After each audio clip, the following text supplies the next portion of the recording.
Hello, this is Stu here from Basic Financials. Right, so you decided you want to set up your own company. Now, I've got previous videos about whether you just set up as a company if you're in business or whether you want to be a sole trade or a partnership. But we're going to assume here that you've decided, right, company is the way it's going to be. So, company. So how do you set up a company? It's quite easy to set a company up. And probably the best way to do it is just to go onto the Companies House website, www.companieshouse.gov.uk, and on there you'll see a place where you can set up a new company. You'll have to, pretty sure you have to register for an account, and then from there you will then go in and you'll give information about the company that you want to set up. Now,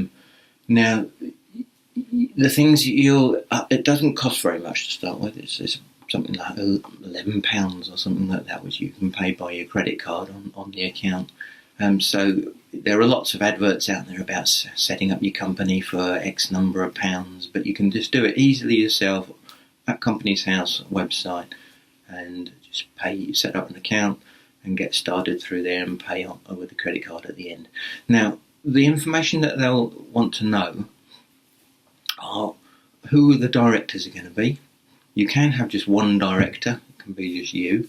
There are pros and cons of doing that. For example, what happens if you die, but I won't go into all that. But if you want to, you can have just you as a director. Now, the other thing will be who's going to be the shareholders and how many shares are they going to be and what class of share. Normally, you would set up an ordinary share, and you could have however many you want. You can have one, you can have thousands if you want, but they do have to be effectively paid for. What will tend to happen normally, people will maybe set up a company with, say, 100 shares, and they effectively pay cash into the company. So you've got a share capital of £100, and the company has £100 in its cash pot. You could do it one share if you wanted to, as I say. It doesn't have to be paid up. You could have unpaid share capital, but that's something else, and probably don't want to worry about that. The main thing is they're going to want to know how many shares, so you need to decide that. And the reason why you might have more than one is, for example, it might just be you to start with, but you might want to be bringing other people in at some other time. Now, if you've got one, it's not a problem. You can set up more shares later on. You can issue more shares, but if you've already got 100, you could sell some of your shares to somebody else if they're coming in with some money. So that's another reason why you might want more than one. But just to get started, because these are all things that you'd learn about as you go along. To get started, I think I would say set up with 100 ordinary shares of £1 each, and they're fully paid by cash. So let's say it's just you. So you'll be the shareholder. You'll be the director. You don't need a company secretary anymore. The other thing they'll need is the registered office. Now, because I'm going to assume you're in England, so you might be your home. Maybe you're renting an office, but you need to decide where that's going to be, because it's important, because it will receive any official mail that comes from Companies House, or to start with, HMRC. The tax office will go to that registered office. So think about where you want that to be. The other thing it's going to want to know is what I think it's called the standard code. That's not the exact name actually, but it's a code that to say what type of business you're doing. So it might be in construction. There's lots of different codes within construction.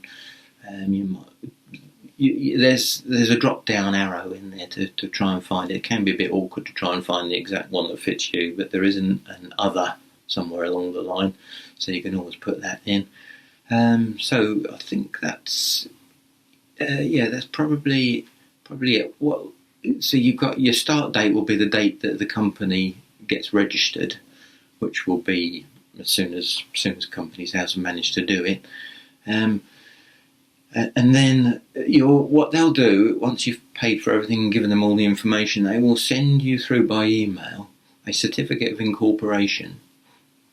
and a little memorandum basically saying who the subscribing shares are, and that the memorandum and articles of association, which is like the company's rule book, are standard forms. Unless you decide to do something different, you won't actually see those.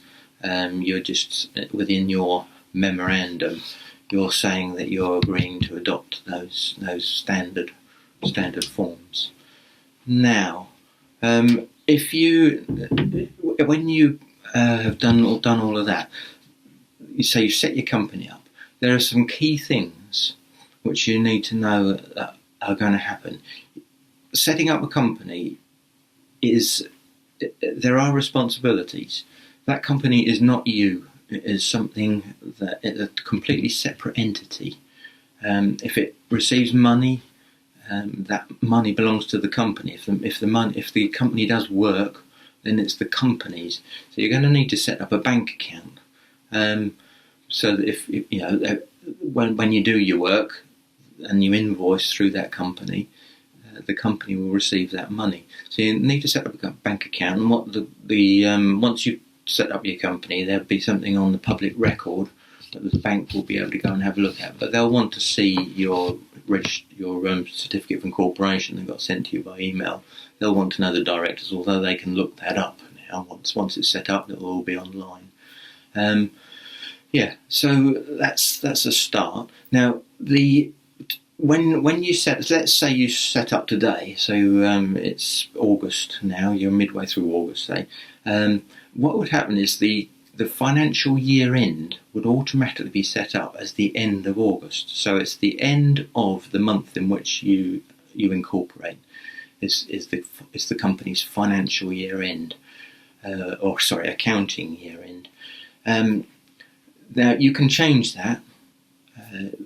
What will happen also? You'll get sent through an authentication code, and then the account that you've set up for setting up your company with Companies House, plus your authentication code and the company number you've received, you'll be able to log in and make various changes. For example, you could change your directors, you could change the shareholders, lots of different things. You can also change the accounting year end. Now, again, you want to decide what your accounting year end is going to be. You might have a busy time when you don't want it to fall in, quiet time when you do. You might have a particular cycle of trade where it would be good to have it where everything's gone in. Another popular one is the 31st of March because it ties in close to the tax year end. A lot of big companies have 31st of December, but you can have it whenever you want, basically. So have a little think about when you want your company year end to be. You can have it up to 18 months for a period of 18 months for the first one. So if you do it such that the date of incorporation goes past 18 months, you would have to do a set of accounts for a short period. So from date of incorporation up to the date that you've set. Say you set up in August and you want to go to August, September, October, November, December, January. Say you want to go to 31st of March, you couldn't do it to 31st of March 2021. You'd have to do it to 31st of March 2020 because you can't have it more than 18 months to start with. Now, the other thing, once you've done all of that, is Companies House will automatically send information to HMRC. That's the tax office. So HMRC will know that you've got a company set up. It will send a letter to the registered office with a unique taxpayer reference, and it will say, once you start trading, please let us know. Now, that's quite important also, because it will assume that your year end for tax purposes, or the date that you're going to prepare accounts up to, is the last day of the month following the month you incorporated in. So, for example, if you incorporated during August, it will assume that your accounting reference period is the 31st of August. What it also does, because for tax purposes you can't have an accounting period of more than 12 months. So it'll give you a tiny little short period to start with. So it'll make it from the midway through August to the 31st of August of the same year. So you'll have a tiny little period, and then you'll have 12 months to the following period. So now, for example, if you decided you want your year end to be 31st of March, and you set up in August, you would need to let HMRC know that your accounting reference period is going to be the 31st of March, and your first tax accounts would be from, and the accounting period would be from the midway in August up to the 31st of March 2020. I'm assuming that you started in August 19. Now, that doesn't necessarily mean you started trading then. You might start trading in October, for example. But you would still do your accounts up to your accounting reference date. So that's the important things there. Now, there's also something called a confirmation statement. So every year you have to submit a confirmation statement and pay a filing fee of £13. You must do that. And that'll be on the anniversary of the date you incorporated. So if you set up 15th of August 19, in 15th of August 2020, you would be due to submit a confirmation statement. Again, you can do it all with your authentication code, company number, and your login at Company's House. You just log in, and it's all fairly, everything's populated already, so it's fairly straightforward to do it. Pay your £13 with your credit card again. The other thing you have to do every year is submit accounts in a particular format. Now, if you've got complicated accounts, you've got a big business, you probably want to be getting an accountant. If you've got something fairly small and you know a bit about what you're doing, you can do it again online. You can log in, and there's a bit there that says File Company Accounts, and there's a format for you to do it. And you can actually use those to submit to HMRC as well if you want to. Actually, sorry, it's the other way around.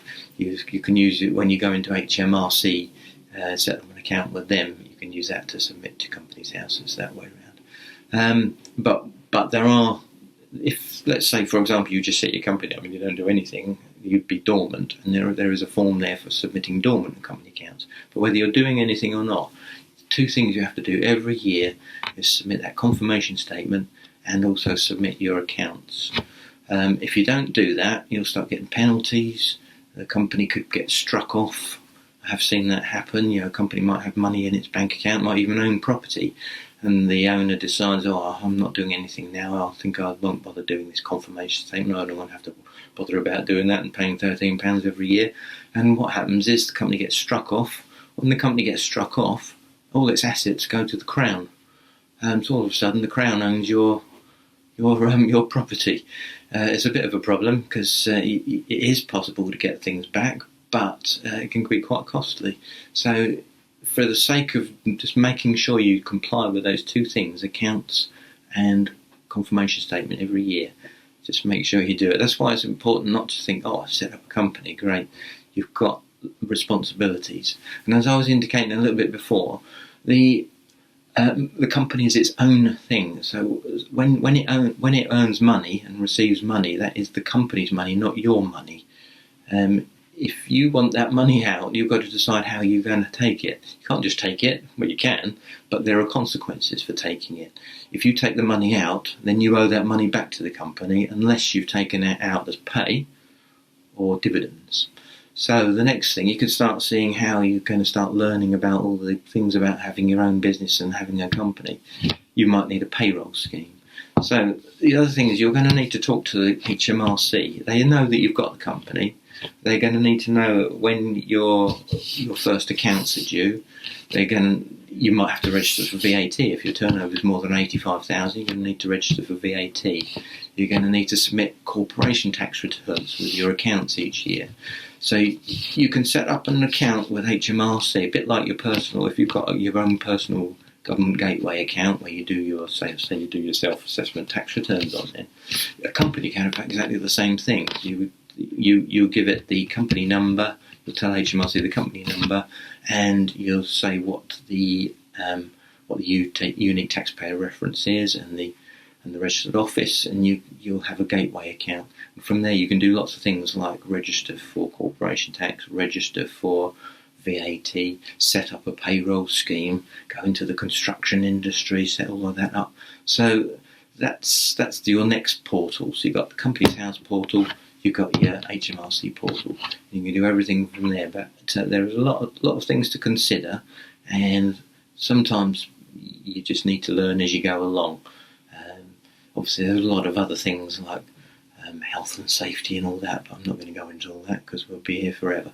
But anyway, that's a start on if you want to set up your own company. I hope that helps. If you like and subscribe, and I'll see you again for another video shortly. Bye.